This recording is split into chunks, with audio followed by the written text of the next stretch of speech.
আসসালামু আলাইকুম। সবাইকে ঈদের অনেক অনেক শুভেচ্ছা। এবারে ঈদে তো সবাই টাইটসে খাওয়া দাওয়া করবেন, তাই ঈদের পরে আপনাদের অনেকের একটা রিয়েলাইজেশন হবে যে আমার পেট বা ভুঁড়ি অনেক বেশি বেড়ে গেছে। তো সেই রিয়েলাইজেশন থেকে যখন আপনারা বিভিন্ন সময় জানতে চাইবেন যে আমার তো পেট অনেক বেড়ে গেছে, আমি লাইপোসাকশন করতে চাই, অথবা আমার তো পেট অনেক বেড়ে গেছে, আমি সার্জারি করতে চাই, এই ধরনের কথা কিন্তু আপনারা বলবেন এবং আমাকে অনেকেই বলবেন। তো তখন যখন আমাকে অনলাইনে বা ফোনে জিজ্ঞেস করেন যে আমার এরকম পেট বেড়ে গেছে, যে আমি লাইপোসাকশন করব বা আমি সার্জারি করব, আমার কেমন খরচ পড়তে পারে, সেই ক্ষেত্রে আমি প্রথমেই বলে দেই, পেশেন্ট না দেখে, পেশেন্টকে এক্সামিনেশন না করে এই সিদ্ধান্ত কখনোই দেওয়া সম্ভব না যে আপনার যেই ধরনের সমস্যা এটা কি লাইপোসাকশন করে দূর করা সম্ভব, তাকে এটা ওপেন সার্জারি লাগবে, অর্থাৎ লাইপো অ্যাবডোমিনোপ্লাস্টি বা অ্যাবডোমিনোপ্লাস্টি বা অন্য কিছু লাগবে কি লাগবে না, সেটা আসলে আপনাকে এক্সামিনেশন করার পরে এই সিদ্ধান্তটা হবে।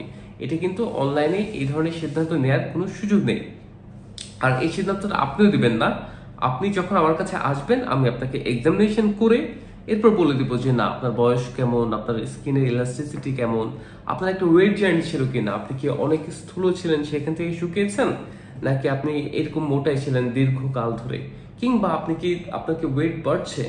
তো সব কিছুর উপর ডিপেন্ড করে, অর্থাৎ আপনার যদি এমন হয় যে না আপনি ওয়েট অনেকদিন ধরে স্টেবল আছেন, তখনই আমরা আসলে চিন্তা ভাবনা করি, বা অনেকের ক্ষেত্রে আমরা একটা ওয়েট জার্নি দিয়ে দিই যে না আপনি এই আগামী 3-4 মাসে এত কেজি কমিয়ে আসবেন, এরপর আপনাকে চিন্তা করবো আপনাকে কিছু করা যায় কিনা। উনি যখন কমিয়ে আসেন, এরপর আবার দেখি যে না উনি এটা মেনটেন করতে পারছেন কিনা, তখন কি আমরা একটা সার্জারি প্ল্যান করি। আর লাইপোসাকশন তখনই করা হয় যখন দেখা যায় বয়স একটু কম, অর্থাৎ 40 বা 45 এর কম, স্কিনের ইলাস্টিসিটি খুব ভালো, ফ্যাট কন্টেন্ট বেশি কিন্তু এনভালাপ খুব বড় না, তখন কি আমরা লাইপোসাকশনটা চিন্তা করে থাকি। তাই যারা বলছেন যে আমার পেট অনেক বড় হয়ে গেছে, আমার ভুঁড়ি বিশাল বড় হয়ে গেছে, তাদেরকে আশ্বস্ত করে বলতে চাই আপনার এই সমস্যার সমাধান আছে। তবে সমস্যার সমাধানটা আসলে অনলাইনে বা ফোনে না, আপনাকে কষ্ট করে কনসালটেশনের জন্য আসতে হবে, আপনাকে দেখেই একমাত্র এর সমাধান দেয়া সম্ভব। এর বাইরে অনেক মহিলা একই সাথে দুটো প্রবলেমে ভুগেন। সেটা কি, ওনারা বলতে চান যে আমার স্তন ছোট এবং ভুঁড়ি বড়, পেট বড়, মেদবহুল পেট, স্পেশালি তলপেট, তাদের ক্ষেত্রে সমাধানটা কি হবে? তাদের ক্ষেত্রে চমৎকার সমাধান হচ্ছে একই সার্জারির মাধ্যমে কিন্তু পেট কমিয়ে আনা সম্ভব এবং স্তন বড় করা সম্ভব এবং স্তন টাইট করাও সম্ভব, এবং এটা সম্পূর্ণ একই সার্জারির মাধ্যমে।